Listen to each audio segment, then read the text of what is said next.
जे स्वप्न बघितलं होतं ते पूर्ण करण्यासाठी गेलो होतो. पण काय काय फायदा झाला?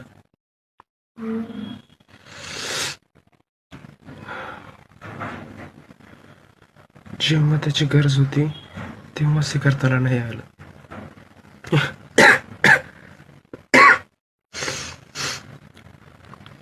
हिरो बनण्याचं स्वप्न घेऊन मी ऑडिशन द्यायला गेलो होतो.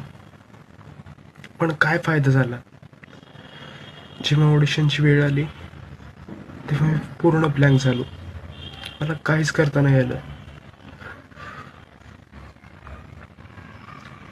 मी हे स्वप्न पूर्ण करू शकेल? नाही करू शकणार. का माहितीये? कारण तू हार मानतोयस.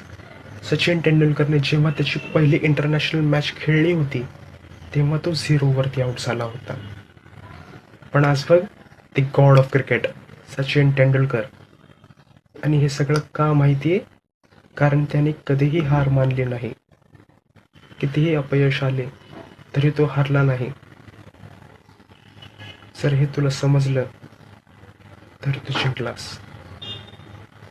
स्वप्न बघणं खूप सोपं आहे, पण ते साकार करण्यासाठी तितकीच मेहनत करावी लागते. कितीही अपयश आलं तरी पुन्हा नव्याने उभं राहावं लागतं. आणि हे बघ, तुझं स्वप्न एक दिवस नक्की पूर्ण होईल.